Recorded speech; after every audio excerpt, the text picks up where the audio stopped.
അപ്പൊ നമ്മൾ ഇന്ന് പറയുന്ന വീഡിയോ ഫ്രഞ്ച് വിപ്ലവമാണ്. ഫ്രഞ്ച് വിപ്ലവത്തിന്റെ ആദ്യത്തെ ഭാഗമാണ് കേട്ടോ. അപ്പൊ ഇതിന്റെ എല്ലാം PDF നോട്ട് നമ്മുടെ ലക്ഷ്യ കേരള എന്ന് പറയുന്ന ടെലിഗ്രാം ചാനലിലുണ്ട്.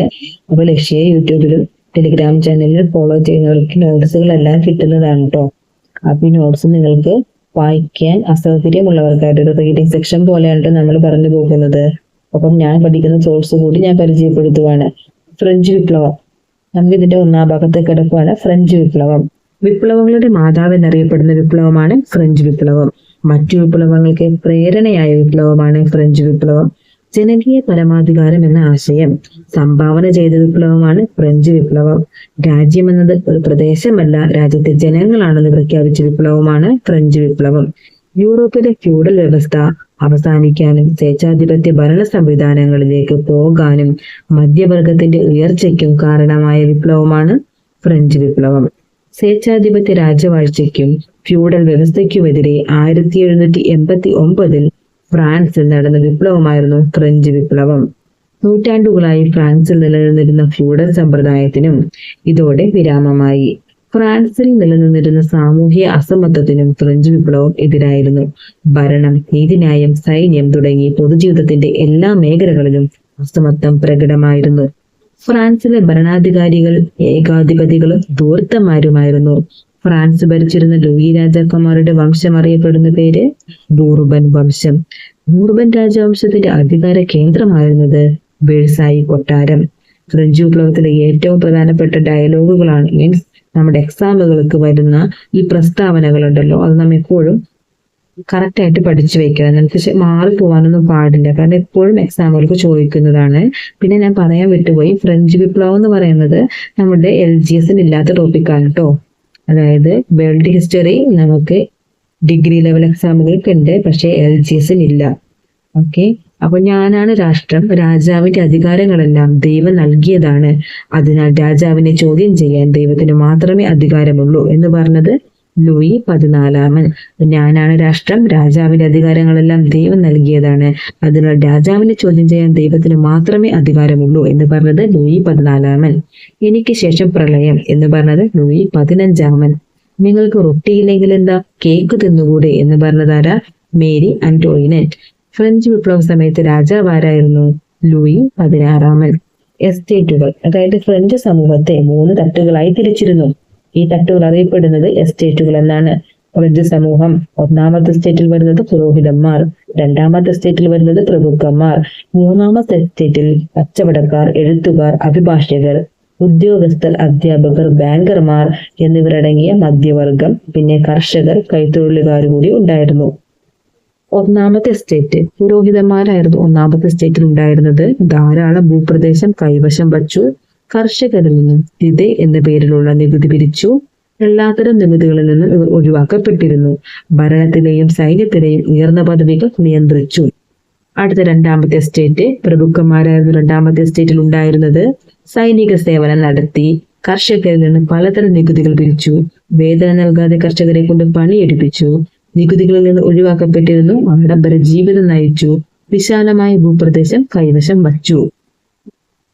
മൂന്നാമത്തെ എസ്റ്റേറ്റിൽ വരുന്നതാണ് കച്ചവടക്കാർ, എഴുത്തുകാർ, അഭിഭാഷകർ, ഉദ്യോഗസ്ഥർ, അധ്യാപകർ, ബാങ്കർമാർ എന്നിവരടങ്ങിയ മധ്യവർഗം. കർഷകർ, കൈത്തൊഴിലുകാർ എന്നിവരായിരുന്നു മൂന്നാമത്തെ എസ്റ്റേറ്റിൽ ഉണ്ടായിരുന്നത്. തൈലെ എന്ന പേരിലുള്ള ഭൂനികുതി സർക്കാരിന് നൽകണം. താഴ്ന്ന സാമൂഹിക പദവി. ഭരണത്തിൽ ഒരവകാശവും ഇല്ല. പ്രഭുക്കന്മാർക്കും പുരോഹിതന്മാർക്കും നികുതി നൽകണം. ഉയർന്ന പദവിയിലുള്ള പുരോഹിതന്മാർ ധൂർത്തും ഉല്ലാസവും നിറഞ്ഞ ജീവിതമാണ് നയിച്ചിരുന്നത്. എന്നാൽ സാധാരണക്കാരായ പുരോഹിതന്മാരുടെ സ്ഥിതി ഇതിൽ നിന്നും തികച്ചും ഭിന്നമായിരുന്നു. ദാരിദ്ര്യം മൂലം കഷ്ടപ്പെട്ട അവർ 1-2 എസ്റ്റേറ്റുകാർക്കെതിരായ പോരാട്ടത്തിൽ മൂന്നാമത്തെ എസ്റ്റേറ്റിനോടൊപ്പം ചേർന്നു. പ്രഭുക്കന്മാർ പൊരുതും, പുരോഹിതന്മാർ പ്രാർത്ഥിക്കും, ജനങ്ങൾ നികുതി അടയ്ക്കും എന്നത് ഫ്രാൻസിൽ നിലനിന്നിരുന്ന അസമത്വത്തെ ഒഴിവാക്കുന്ന ഒരു പ്രസ്താവനയാണ്. നികുതികൾ. പ്രഭുക്കന്മാർക്ക് നൽകിയിരുന്ന നികുതികൾ ഏതൊക്കെയാണെന്ന് പറയാം. ബെനാലിറ്റീസ്, റൊട്ടിക്ക് മേലുണ്ടായിരുന്ന നികുതിയാണ്. അടുത്തത് ബെനാവിൻ, മദ്യത്തിന് നൽകിയിരുന്ന നികുതിയാണ് ബെനാവിൻ. അടുത്തത് പയാജസ്, പൈജാവ്സ്, റോഡിനും പാലത്തിനും ജനങ്ങൾ ഗവൺമെന്റിനും പ്രഭുക്കന്മാർക്കും നൽകിയിരുന്ന നികുതി. ബെനാലിറ്റീസ് എന്ന് പറയുന്നത് റൊട്ടിക്ക് മേലുണ്ടായിരുന്ന നികുതി. ബെനാവി എന്ന് പറയുന്നത് മദ്യത്തിന് നൽകിയിരുന്ന നികുതി. അടുത്തത് പൈജാവസ്. പൈജാവസ് എന്ന് പറഞ്ഞിട്ടുണ്ടെങ്കിൽ റോഡിനും പാലത്തിനും ജനങ്ങൾ ഗവൺമെന്റിനും പ്രഭുക്കന്മാർക്കും നൽകിയിരുന്ന നികുതി. ഇത് റോഡിനും പാലത്തിനും വേണ്ടിയിട്ട് ജനങ്ങൾ ഗവൺമെന്റിന് നൽകണം, പ്രഭുക്കന്മാർക്കും വേണ്ടി നൽകണം ഈ നികുതി. ബെനാലിറ്റീസ് എന്ന് പറഞ്ഞിട്ടുണ്ടെങ്കിൽ റൊട്ടിക്ക് മേലുണ്ടായിരുന്ന നികുതിയാണ്. ബെനാവി എന്ന് പറഞ്ഞിട്ടുണ്ടെങ്കിൽ മദ്യത്തിന് നൽകിയിരുന്ന നികുതിയാണ് കേട്ടോ. അടുത്തത് പുരോഹിതന്മാർക്ക് നൽകിയിരുന്ന നികുതികളാണ് തിതൈ. അത് രാജ്യത്തെ കന്നുകാലികളുടെയും ധാന്യത്തിന്റെയും മേൽ പുരോഹിതന്മാർക്ക് നൽകിയിരുന്ന നികുതിയാണ് തിതൈ. ഗവൺമെന്റിന് നൽകിയിരുന്ന നികുതികളാണ് തൈലെ. ഗവൺമെന്റിന് നൽകിയിരുന്ന നികുതിയാണ് തൈലെ. ഗബലെ എന്ന് പറയുന്നത് ഉപ്പിന് നൽകിയിരുന്ന നികുതിയാണ്. അത് ഗവൺമെന്റിന് തന്നെയാണ് നൽകുന്നത്. ഫ്രാൻസിലെ മധ്യവർഗം. വാണിജ്യം, വ്യവസായം, പണമിടപാട് എന്നിവയിലുണ്ടായ പുരോഗതി ഫ്രാൻസിൽ നഗരങ്ങളുടെ ആവിർഭാവത്തിന് വഴിയൊരുക്കി. ഇവിടെ വ്യാപാരികളും ബാങ്കർമാരും അഭിഭാഷകരും ഡോക്ടർമാരും അടങ്ങുന്ന ധനികരും വിദ്യാസമ്പന്നരുമായ ഒരു മധ്യവർഗം ഉയർന്നു വന്നു. നഗരവാസി എന്നർത്ഥമുള്ള ബൂർഷ്വാസി എന്നറിയപ്പെട്ട ഈ വിഭാഗം ഫ്രാൻസിൽ നിലനിന്നിരുന്ന ഉച്ചനീചത്വങ്ങളിൽ അസംതൃപ്തരായിരുന്നു. ഭരണഘടന അനുസൃതമായി തങ്ങളുടെ അവകാശങ്ങൾ നേടിയെടുക്കുക അസാധ്യമാണെന്ന് മനസ്സിലാക്കിയ ഈ വിഭാഗം ഫ്രാൻസിനെ വിപ്ലവത്തിലേക്ക് നയിക്കാൻ പ്രവർത്തിച്ചു. ബൂർഷ്വാസി. ഫ്രഞ്ച് ഭാഷയിൽ ബൂർഷ എന്ന പദത്തിൽ നിന്നാണ് ബൂർഷ്വാസി എന്ന പദം രൂപം കൊണ്ടത്. ഭൂവുടമകളും അടിയാന്മാരും എന്ന രീതിയിൽ സമൂഹം രണ്ടായി തിരിഞ്ഞിരുന്ന ഫ്യൂഡൽ കാലഘട്ടത്തിൽ ഇവർക്കുമിടയിൽ കച്ചവടക്കാരുടെ ഒരു പുതിയ വർഗം ഉയർന്നു വന്നു. ഈ മധ്യവർഗത്തെയാണ് ബൂർഷ എന്ന് വിളിച്ചിരുന്നത്. 1-2 എസ്റ്റേറ്റുകളെ പിന്തുടരുന്ന 3-ാം എസ്റ്റേറ്റിന്റെ സാധാരണക്കാരനെ സൂചിപ്പിക്കുന്ന ചിത്രമാണ് എന്ത്? ബൂർഷ. State general. ഫ്രാൻസിലെ സ്വേച്ഛാധിപത്യ ഭരണത്തോടെ ഫ്രാൻസ് വൻ സാമ്പത്തിക തകർച്ച നേരിടാൻ തുടങ്ങി. സാമ്പത്തിക തകർച്ച നേരിടുന്നതിന്റെ ഭാഗമായി ഭരണകാര്യങ്ങളിലെ ഉദ്യോഗസ്ഥനായ ട്യൂഡർ അനേകം പദ്ധതികൾ നടപ്പിലാക്കിയെങ്കിലും മേരി ആന്റോയിനറ്റിന്റെ എതിർപ്പിനെ തുടർന്ന് അദ്ദേഹത്തെ അധികാരത്തിൽ നിന്ന് പുറത്താക്കുകയും പകരം നെക്കർ എന്ന ഉദ്യോഗസ്ഥന് അധികാരം നൽകുകയും ചെയ്തു. നെക്കർ നടപ്പിലാക്കിയ ഭരണപരിഷ്കാരങ്ങൾ പ്രഭുക്കന്മാരുടെ എതിർപ്പിനിടയാക്കി. നെക്കർ പുറത്താക്കപ്പെട്ടതോടെ സാമ്പത്തിക പ്രതിസന്ധി രൂക്ഷമായി. ഇത് മറികടക്കാനായി ജനങ്ങളുടെ മേൽ പുതിയ നികുതികൾ ചുമത്തുന്നതിനായി ലൂയി 16 ജനപ്രതിനിധി സഭയായ സ്റ്റേറ്റ് ജനറൽ വിളിച്ചു ചേർത്ത വർഷം 1789. 1614 ഇതിനു മുമ്പ് സ്റ്റേറ്റ് ജനറൽ വിളിച്ചു ചേർത്തത്. സ്റ്റേറ്റ് ജനറലിലെ എസ്റ്റേറ്റുകളുടെ എണ്ണം 3. ഒന്നാമത്തെ സ്റ്റേറ്റ് വരുന്നത് 285 പേരാണ് അംഗസംഖ്യ. രണ്ടാമത്തെ സ്റ്റേറ്റിൽ 308, മൂന്നാമത്തെ സ്റ്റേറ്റിൽ 621. ഓരോ എസ്റ്റേറ്റിനും ഓരോ വോട്ട് മതിയെന്ന, ഓരോ അംഗത്തിനും ഓരോ വോട്ട് വേണ്ട എന്നും വാദിച്ച സ്റ്റേറ്റാണ് ആദ്യത്തെ 2 എസ്റ്റേറ്റുകൾ. അതായത് ഒന്നാമത്തെ സ്റ്റേറ്റിൽ 285, രണ്ടാമത്തെ സ്റ്റേറ്റിൽ 308 ഉള്ളൂ. അപ്പൊ ഓരോ എസ്റ്റേറ്റിലും ഓരോ വോട്ട് മതി, ഓരോ അംഗത്തിനായിട്ടും ഓരോ വോട്ട് വേണ്ട എന്ന് അവർ വാദിച്ചു. 3 എസ്റ്റേറ്റുകളും ഒന്നിച്ച് സമ്മേളിച്ചില്ലെങ്കിൽ പ്രഭുക്കന്മാരുടെയും പുരോഹിതന്മാരുടെയും ഉപരിസഭകൾ സംയുക്തമായി തങ്ങളെ പരാജയപ്പെടുത്തുമെന്നും മൂന്നാമത്തെ സ്റ്റേറ്റായ കോമൺസിലെ പ്രതിനിധികൾ ബോധ്യപ്പെട്ടു. തുടർന്ന് 3 എസ്റ്റേറ്റുകളും ഒന്നിച്ച് ചേരണമെന്നും ഒരു എസ്റ്റേറ്റിൽ ഒരു വോട്ട് എന്നതിന് പകരം ഒരാൾക്ക് ഒരു വോട്ട് എന്ന തരത്തിൽ സഭാ നടപടികൾ നടത്തണമെന്നും കോമൺസ് എന്നറിയപ്പെട്ടിരുന്ന മൂന്നാമത്തെ സ്റ്റേറ്റ് ആവശ്യപ്പെട്ടു. എന്നാൽ ഈ ആവശ്യത്തെ മറ്റ് 2 സ്റ്റേറ്റുകൾ എതിർത്തു. വോട്ട് ചെയ്യുന്നതിന്റെ തർക്കം തുടരവേ തങ്ങളാണ് ഫ്രാൻസിന്റെ ദേശീയ അസംബ്ലി എന്ന് പ്രഖ്യാപിച്ചു മൂന്നാമത്തെ സ്റ്റേറ്റ്. ടെന്നീസ് കോട്ട് പ്രതിജ്ഞ. ദേശീയ അസംബ്ലി എന്ന് സ്വയം നാമകരണം ചെയ്ത മൂന്നാമത്തെ സ്റ്റേറ്റ് 1789 ജൂൺ 20. ആ ഡേറ്റ് നമ്മൾ ഓർക്കണേ. 1789 ജൂൺ 20 എസ്റ്റേറ്റ് ജനറൽ സമ്മേളിക്കാനുള്ള ഹാളിലേക്ക് വന്നപ്പോൾ അത് കൂട്ടിയിട്ടിരിക്കുകയായിരുന്നു. തുടർന്ന് അവർ അടുത്തുള്ള ഒരു ടെന്നീസ് കോർട്ടിൽ സമ്മേളിക്കുകയും ഫ്രാൻസിൽ ഒരു ഭരണഘടന തയ്യാറാക്കുന്നത് വരെ തിരികെ പോകില്ല എന്ന് സത്യപ്രതിജ്ഞ ചെയ്യുകയും ചെയ്തു. ഈ സംഭവമാണ് ടെന്നീസ് കോർട്ട് പ്രതിജ്ഞ എന്നറിയപ്പെടുന്നത്.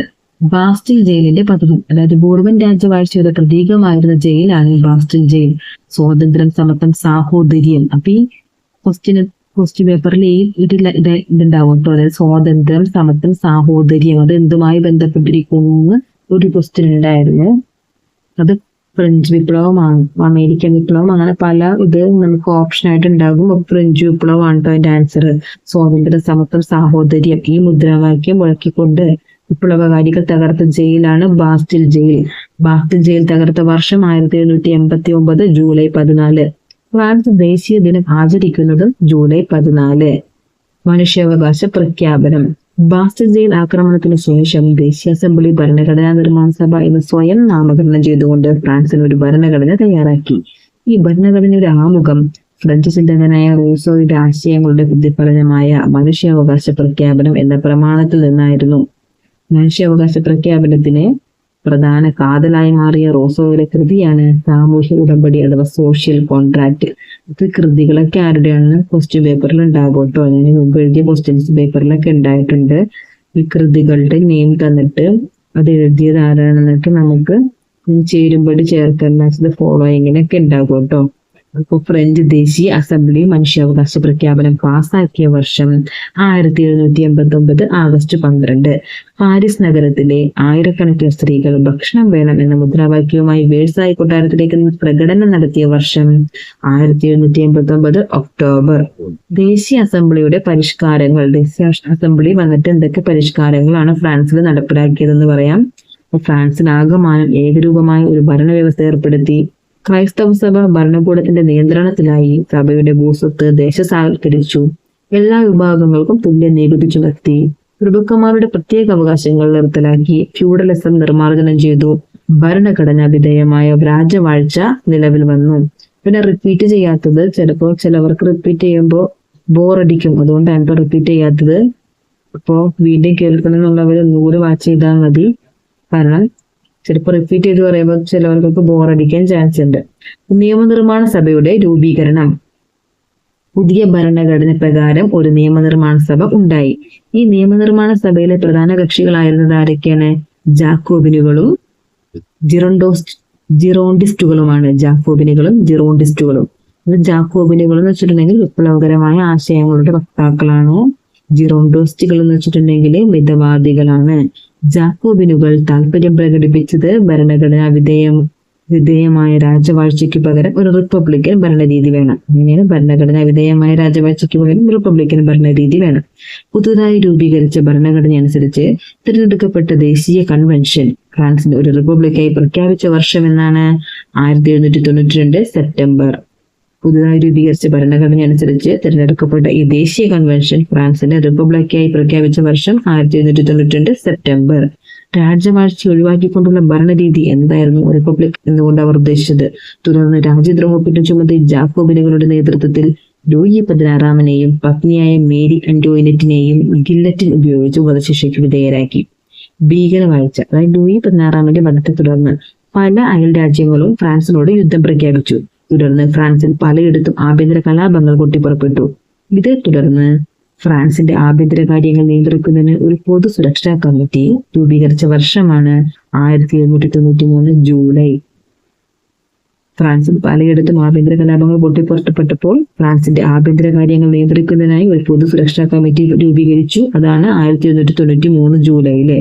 പൊതു സുരക്ഷാ കമ്മിറ്റിക്ക് നേതൃത്വം നൽകിയതാരായിരുന്നു? റോബസ്പിയർ ആണ്. മിറാബോ, ഡാൻടൺ എന്നിവർ ഈ സുരക്ഷാ കമ്മിറ്റിയിലെ മറ്റംഗങ്ങളായിരുന്നു. ശത്രുക്കൾ എന്ന് തോന്നിയ എല്ലാവരെയും അവർ ഗില്ലറ്റിൻ എന്ന യന്ത്രം ഉപയോഗിച്ച് വധിച്ചു. നിരവധി പ്രഭുക്കന്മാരും പുരോഹിതന്മാരും ഇതിൽ ഇരയായി. രോഷാകുലരായ ജനങ്ങൾ ഒടുവിൽ റോബസ്പിയറിനെ ഗില്ലറ്റിനിരയാക്കി. ശത്രുക്കളെ ഗില്ലറ്റിൻ ഉപയോഗിച്ച് നിഷ്കരുണം വധിച്ചിരുന്ന ഫ്രാൻസിൽ നീണ്ടുനിന്ന ഭരണം അറിയപ്പെട്ടുന്ന പേരാണ് ഭീകരവാഴ്ച. അതായത് ശത്രുക്കളെ ഗില്ലറ്റിൻ ഉപയോഗിച്ചാണ് വധിച്ചിരുന്നത്. 1793 ജൂലൈ മുതൽ 1794 ജൂലൈ വരെ, അതായത് കറക്റ്റ് ഒരു വർഷത്തോളം. ഓക്കെ, ഫ്രാൻസിൽ നീണ്ടുനിന്ന് ഈ ഭരണം അറിയപ്പെട്ടിരുന്ന പേരാണ് ഭീകരവാഴ്ച. ഭീകരവാഴ്ചയ്ക്ക് ശേഷം എന്താണ് ഉണ്ടായത്? ഭീകരവാഴ്ച അവസാനത്തിനെ തുടർന്നുണ്ടായ വിദേശ ആക്രമണങ്ങളെ ഫ്രഞ്ച് സൈന്യം പരാജയപ്പെടുത്തി. ഭീകരവാഴ്ചയ്ക്ക് ശേഷം ഭീകരവാഴ്ച അവസാനിച്ചതിനെ തുടർന്നുണ്ടായ വിദേശാക്രമണങ്ങളെ ഫ്രഞ്ച് സൈന്യം പരാജയപ്പെടുത്തി. ദേശീയ കൺവെൻഷൻ പുതിയൊരു ഭരണഘടനയ്ക്ക് രൂപം നൽകി. ഈ ഭരണഘടന പ്രകാരം ഒരു ദ്വിമണ്ഡല നിയമനിർമ്മാണ സഭ നിലവിൽ വന്നു. ഇതിന്റെ കാര്യനിർവഹണാധികാരം 5 ഡയറക്ടർമാർ അടങ്ങുന്ന ഡയറക്ടറി എന്ന സമിതിക്കായിരുന്നു. എന്നാൽ പരിമിതമായ അധികാരങ്ങൾ മാത്രമുണ്ടായിരുന്ന ഡയറക്ടറിക്ക് കാര്യക്ഷമമായി പ്രവർത്തിക്കാൻ കഴിഞ്ഞില്ല. അതായത് 5 ഡയറക്ടർമാർ അടങ്ങുന്ന ഡയറക്ടറി എന്ന സമിതി വന്നു. കാര്യനിർവഹണാധികാരം ഡയറക്ടറി സമിതിക്കായിരുന്നു. എന്നാൽ ഈ പരിമിതമായ അധികാരങ്ങളായിരുന്നു ഡയറക്ടർക്ക് ഉണ്ടായിരുന്നത്. അതുകൊണ്ട് കാര്യക്ഷമമായി പ്രവർത്തിക്കാൻ കഴിഞ്ഞില്ല. ഇതാണ് നമ്മൾ പാർട്ട് 1 പറഞ്ഞിരിക്കുന്നത് കേട്ടോ. ഈ പാർട്ട് 2 ഉടനെ തന്നെ അപ്ലോഡ് ചെയ്യുന്നതായിരിക്കും. അപ്പൊ എന്റെ വീഡിയോ കണ്ട് ഇഷ്ടപ്പെട്ട എല്ലാവരും എന്റെ ചാനൽ സബ്സ്ക്രൈബ് ചെയ്യണേ. നമുക്ക് തുടർന്നും നല്ല നല്ല വീഡിയോസ് കണ്ടുപോകാം. ഓക്കെ, അപ്പൊ ഇതിന്റെ എല്ലാം PDF ലക്ഷ്യ ടെലിഗ്രാം ചാനലിലുണ്ട്. PDF വായിച്ച് എല്ലാവരും നന്നായിട്ട് പഠിക്കുക. പിന്നെ നമുക്ക് ഇതിന്റെ റാങ്ക് ഫയലിലും ഇതിന്റെ ഡീറ്റെയിൽഡ് ആയിട്ടുള്ള കാര്യങ്ങളൊക്കെ ഉണ്ട് കേട്ടോ. പോരാത്തത് നമ്മുടെ SCRT-യിലും ഫ്രഞ്ച് വിപ്ലവത്തെ പറ്റിയിട്ടൊക്കെ വളരെ ഡീറ്റെയിൽഡ് ആയിട്ട് എഴുതിയിട്ടുണ്ട്. ഇത് പോയിന്റ്സ് ആയിട്ടാണ് ഉള്ളത്. പോയിന്റ്സ് വായിച്ചിട്ട് മനസ്സിലാക്കാത്തവരെ ഒരു കഥ പോലെ വായിക്കാനായിട്ട് SCRT ബുക്കോ അതുപോലെ റാങ്ക് ഫയലൊക്കെ യൂസ് ചെയ്യുക. റാങ്ക് ഫയലിലും അത് കഥ പോലെ ഇല്ല, SCRT ബുക്കിലാണ് ശരിക്കും കഥ പോലെ കിടക്കുന്നത്. അപ്പോൾ അത് വായിച്ച് മനസ്സിലാക്കാം. ഓക്കെ, അപ്പോൾ നമുക്ക് അടുത്ത വീഡിയോ ആയിട്ട് കാണാം. പിന്നെ വീഡിയോ കൂടി ഇഷ്ടപ്പെട്ട എല്ലാവരും സബ്സ്ക്രൈബ് ചെയ്യുക. Thank you.